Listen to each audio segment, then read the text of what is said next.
Bonjour mesdames et messieurs, je suis vraiment tout à fait ravi de vous retrouver dans cette nouvelle édition dans votre émission presque semi-hebdomadaire. L'Égypte à la une, votre fenêtre sur le monde égyptien, votre fenêtre sur les grands événements qui ont émaillé la scène égyptienne durant les derniers jours dans plusieurs domaines. Partons du domaine politique, passons par le domaine économique jusqu'au domaine du tourisme ou même sportif. Donc, tout d'abord, nous allons commencer cette nouvelle plongée dans le monde égyptien par les activités présidentielles. À cet égard, on trouve que le président égyptien Fattah Sisi a suivi l'état d'évolution des projets sur le terrain et les démarches visant à déménager dans la capitale administrative. Ceci est intervenu lors de la réunion du président hier avec le chef du gouvernement, Dr Moussa Madbouli, et le ministre du Logement, Dr Hassan Ghazal, ainsi que le conseiller de président de la République chargé de l'urbanisme, le général Amir Saïd Ahmad. Le président Sisi a mis l'accent sur l'importance des étapes préparatoires de ces déménagements, notamment en ce qui concerne les dernières évolutions des activités au QG des ministères des installations publiques à la nouvelle capitale. Le chef de l'État a mis l'accent également sur l'importance du respect des calendriers fixés, de l'attachement aux normes de qualité les plus hautes.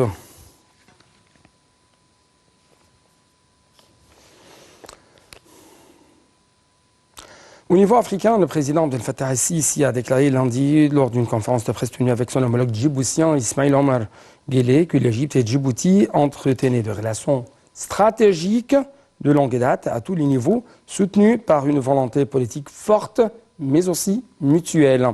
Il a souligné que cette visite intervenait pour poursuivre la communication, la coordination entre les deux pays à différents niveaux, bilatéral et régional, et poursuivre les résultats des concertations fraternelles qui ont eu lieu lors de sa visite à Djibouti en mai dernier. Les explications tout de suite.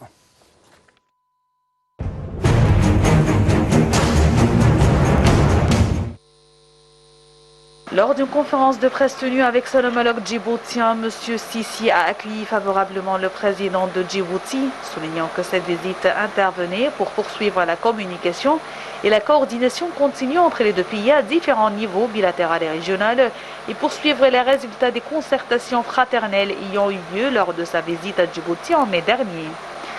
Les discussions avec le président du Djibouti ont été caractérisées par la transparence et ont reflété la convergence des vues envers les dossiers bilatéraux et régionaux, ainsi que les questions d'intérêt commun, c'est ce qu'a indiqué le président Abdel Fattah el-Sisi lors d'une conférence de presse. Les deux dirigeants ont convenu de l'importance de l'action commune pour fournir le soutien nécessaire à la stimulation des investissements mutuels et la contribution des entreprises égyptiennes aux efforts de développement économique à Djibouti, ainsi que les efforts de l'ouverture de la filiale de la Banque Masr à Djibouti lors de la prochaine période et la création d'une zone logistique égyptienne dans le pays. Le renforcement de la coopération dans les domaines du transport et la liaison entre les ports, ainsi que les efforts pour opérer un vol direct entre le Caire et Djibouti, ainsi que la coopération commune dans les domaines de l'enseignement et de la santé, la lutte contre l'idéologie extrémiste et la réformation des prédicateurs à travers la diffusion des valeurs modérées de l'islam ont fait également l'objet d'examens. Le président Sisi a réitéré l'engagement de l'Égypte à poursuivre son soutien à ses frères à Djibouti et à former des cadres dans les divers domaines par le biais de l'Agence égyptienne de partenariat pour le développement. Il a signalé que ses entretiens avec son homologue djiboutien avaient été centrés sur le dossier du barrage de la Renaissance, ainsi que la volonté politique de l'Égypte à parvenir à un accord juridique contraignant sur le remplissage et l'exploitation du barrage de la Renaissance dans un délai approprié, de manière qui renforce la sécurité et la stabilité régionale sur la base des règles du droit international et des décisions du Conseil de sécurité. La réunion a également porté sur la tenue en Égypte de la 27e conférence des parties à la Convention cadre des Nations Unies sur les changements climatiques COP27 et l'attachement de l'Égypte à exprimer les aspirations des pays du continent dans ce domaine. Le président el-Sisi et son homologue djiboutien ont également assisté à la signature de nombre de mémorandums d'entente. Il s'agit d'un mémorandum d'entente sur la mise en place d'un mécanisme de concertation politique entre le ministère des Affaires étrangères et le Djibouti. Le chef de la diplomatie égyptienne Sameh Choukri et le ministre djiboutien des Affaires étrangères ont signé le mémorandum. Aussi, la ministre du Commerce et de l'Industrie, Nevin Gemer, et le ministre djiboutien ont signé un mémorandum d'entente pour la mise en place d'une zone logistique à Djibouti. Dans ce contexte, le ministre du Pétrole et des Ressources minières, Tariq al-Molla, a signé un mémorandum d'entente dans le domaine de l'énergie et des ressources renouvelables.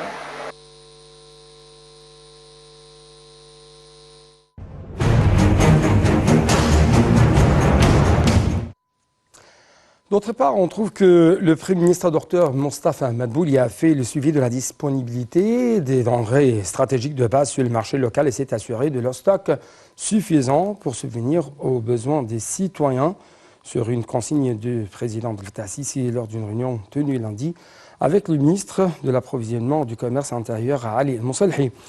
Monsieur El-Moussalhi a fait un exposé des efforts de son ministère au sujet de la disponibilité sur les marchés locaux des biens de consommation stratégique ainsi que des préparatifs pour le mois béni de Ramadan. Le ministre a en outre abordé les efforts du ministère de l'Approvisionnement quant à la saison de livraison du blé pour les cultivateurs, estimant qu'il s'agirait de 4 millions de tonnes pour cette année. M. Moussalhi a par ailleurs fait état des derniers développements de la mise à jour des listes sur lesquelles figurent les citoyens qui bénéficient de la subvention accordée aux citoyens détenant des cartes de rationnement alimentaire. Madame Anna-Lena Baerbock, la ministre fédérale allemande des Affaires étrangères, entamera sa première visite en Égypte vendredi prochain pour des entretiens avec son homologue égyptien, M. Sameh Choukri, sur un nombre de dossiers régionaux et internationaux. C'est ce qu'a annoncé lundi l'ambassade d'Allemagne en Caire dans un communiqué. Madame Baerbock fera, lors de son déplacement de 2 jours, un exposé de l'ensemble des domaines potentiels de coopération relative à la 27e conférence des parties de la Convention cadre des Nations Unies au changement climatique COP27 que doit accueillir l'Égypte. L'ambassadeur allemand au Caire, Frank Hartmann, se réjouit de cette visite précoce de la ministre des Affaires étrangères de l'Allemagne qui montre, selon lui, la volonté de l'Allemagne de continuer le dialogue de haut niveau avec l'Égypte sur les questions régionales et internationales ainsi que sur la coopération internationale en matière de climat. L'Égypte répondra donc aux aspirations africaines lors de la COP 27. Donc c'est le grand titre, mais les explications tout de suite. Lors de sa participation à la réunion du comité des chefs d'État et de gouvernement africains sur le changement climatique organisée en marge des travaux de la 35e session du sommet de l'Union africaine à Addis Abeba, le ministre des Affaires étrangères, Sameh Choukri, a déclaré dimanche que l'Égypte chercherait durant son prochain accueil au nom de l'Afrique de la 27e session de la conférence des parties à la Convention cadre des Nations Unies sur le changement climatique COP27 à relever les aspirations du continent à faire face aux effets connexes. Donc, plus de détails seront avec notre collègue Salam Marabi.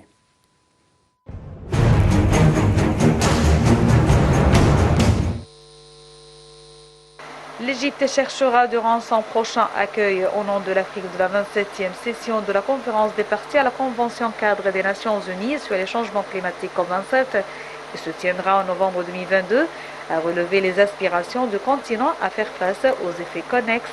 C'est ce qu'a déclaré dimanche le ministre des Affaires étrangères Sameh Choukri. Lors de sa participation à la réunion du comité des chefs d'État et de gouvernement africains sur le changement climatique, organisée en marge des travaux de la 35e session du sommet de l'Union africaine à Addis Abeba, M. Choukri a précisé que les phénomènes climatiques sévères de ces dernières années nous rappelaient clairement que notre continent africain était profondément affecté par les répercussions du changement climatique, bien qu'il soit le moins contributeur aux émissions de polluants. Dans ce même contexte, le chef de la diplomatie égyptienne a souligné la faiblesse du financement consacré au climat dont bénéficient les pays africains et leur capacité limitée à obtenir la technologie moderne nécessaire pour s'adapter aux conséquences négatives du changement climatique. M. Choukri a salué les résultats de la COP26, notant qu'il restait encore beaucoup à faire pour lutter contre le changement climatique. L'Égypte œuvre pour donner suite aux résultats de la COP26 et déploiera tous les efforts possibles pour passer à la mise en œuvre des accords pertinents, a dit le ministre avant de préciser que l'Égypte, en tant que président de la COP27, adopte une approche globale prenant en considération les priorités des différentes parties Lors des réunions du premier jour du 35e sommet de l'Union africaine, M. Chokri a affirmé que l'Égypte n'épargne aucun effort pour travailler avec les pays africains afin de surmonter les défis auxquels ils sont confrontés et atteindre les objectifs et les aspirations des peuples du continent à un devenir meilleur.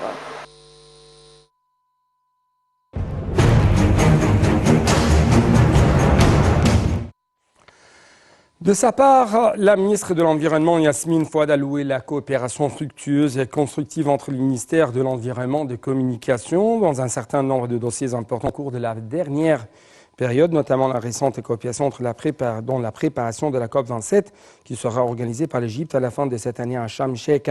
Madame Yasmine Fouad s'est réunie lundi avec le ministre de Communication, des Technologies de l'Information, Ahmed Talat, pour examiner la coopération, les démarches entreprises par les deux ministères pour organiser la COP27.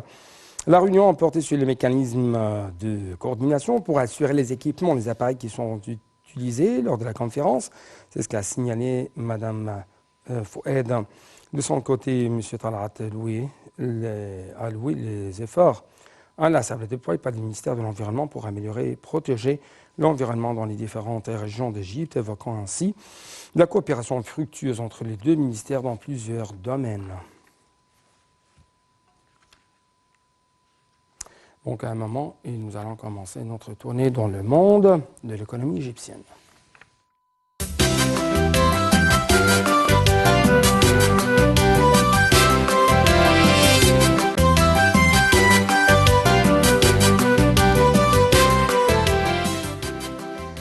L'Égypte tient à attirer les investissements vers la zone économique du canal de Suez, notamment le projet de l'énergie propre, ce qui exige l'intensification des efforts pour maximiser le profit tiré par cette zone. C'est ce qu'a déclaré le Premier ministre Dr Moussa Madouli lors d'un entretien avec le président de l'autorité générale de la zone, Yahya Zaki. L'entretien a porté sur les efforts, ou plutôt les offres mondiales avancées pour la mise en place des projets d'hydrogène vert dont la zone économique du canal de Suez pour en faire un centre logistique et économique mondial. Pour sa part, M. Zaki a affirmé que la zone ciblerait tous les domaines de l'économie verte et de ses diverses applications industrielles comme l'industrie de l'hydrogène vert, considérée comme l'une des sources mondiales de l'énergie propre qui attire des investisseurs mondiaux. Le ministre égyptien des Finances, Dr Mohamed Moït, a déclaré que la politique de l'État égyptien visait à réaliser l'équilibre pour maintenir la stabilité économique en fournissant une bonne réserve de biens stratégiques à la lumière de la crise de la pandémie du coronavirus. Les explications tout de suite.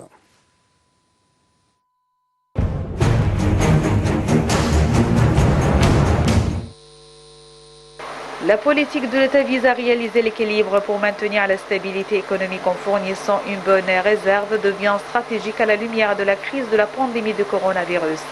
C'est ce qu'a déclaré le ministre des Finances, Mohamed Naït, lors d'une interview accordée aux médias locaux. Le nouveau budget réalise la stabilité financière et réduit le déficit monétaire de l'État, a-t-il ajouté, annonçant la plus forte augmentation des salaires d'une valeur de 45 milliards de livres. Malgré la pandémie de coronavirus, il n'y a pas eu d'augmentation de la dette publique moyenne et de l'inflation en Égypte, selon le ministre des Finances qui a souligné que l'économie égyptienne est stable et que les nouvelles exonérations fiscales visent à encourager l'industrie locale. L'adhésion de l'Égypte à l'indice JP Morgan reflète la confiance dans l'économie égyptienne et aussi un nouveau témoignage de confiance des investisseurs étrangers dans la solidité de l'économie égyptienne, a noté Dr Maït. D'autre part, le budget de l'État pour l'exercice 2022-2023 affectera davantage de dépenses aux investissements liés au développement et compatible avec le directive présidentiel d'améliorer les conditions de vie des citoyens et de promouvoir les services qui leur sont dispensés. Lors d'un meeting ouvert avec les industriels organisé par l'Association des industriels égyptiens, Dr Naït a affirmé que l'État tenait sérieusement à encourager par tous les moyens l'industrie nationale et la production locale.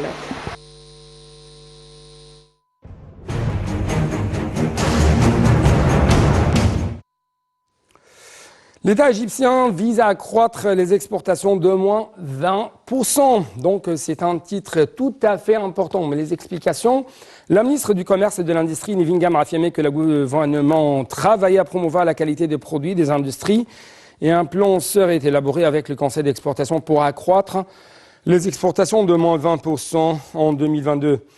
Lors d'une conférence de presse tenue à l'issue de la réunion du Conseil des ministres, Nevingam a fait état de la révision globale des normes standards mondiales des produits importés et exportés pour en assurer la qualité et pour ouvrir de nouveaux débouchés.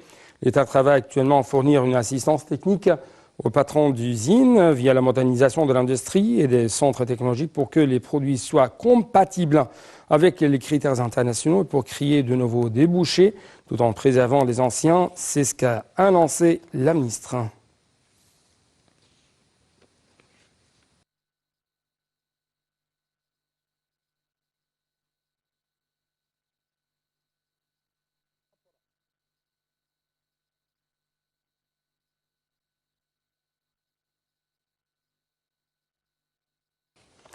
La ministre du Pétrole et des Ressources minières, Tariq El-Molla, a tenu dimanche la première réunion des entreprises des services automobiles utilisant le gaz naturel comme carburant au siège des ministres de quartier gouvernemental de la nouvelle capitale administrative.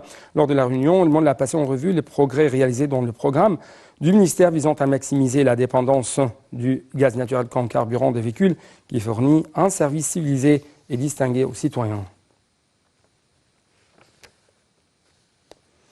D'autre part, le ministre du Pétrole et des Ressources minières, Tariq El-Molla, a indiqué que les exportations des industries pétrochimiques et des engrais avaient augmenté en 2021, enregistrant 6,7 milliards de dollars, soit une hausse de 45% par rapport à l'année révolue.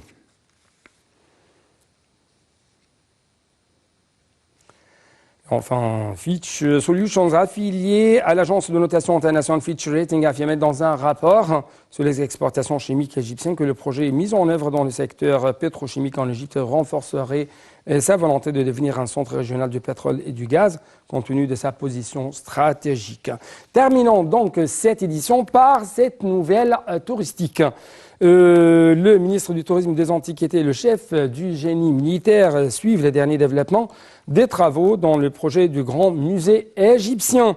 Le ministre du Tourisme et des Antiquités, Khaled El-Anani, et le chef du génie militaire, Ehab El-Far, ont tenu une réunion d'envergure pour suivre les derniers développements de travaux dans le projet du grand musée égyptien à ses environs. Le secrétaire général du Conseil suprême des Antiquités, Mustafa El-Waziri, et les superviseurs du projet Atif Mouftah ont assisté à la réunion. Le ministre a loué les travaux qui ont été effectués pour achever ce grand édifice, selon la nécessité de respecter les calendriers fixés en vue de l'ouverture du musée, de promouvoir le niveau des services touristiques dans la zone entourant le musée. Fin donc de cette édition. Merci beaucoup pour être en notre compagnie durant cette tournée très rapidement dans le monde égyptien. C'est pourquoi, encore une fois, merci beaucoup pour votre fidélité et à la prochaine.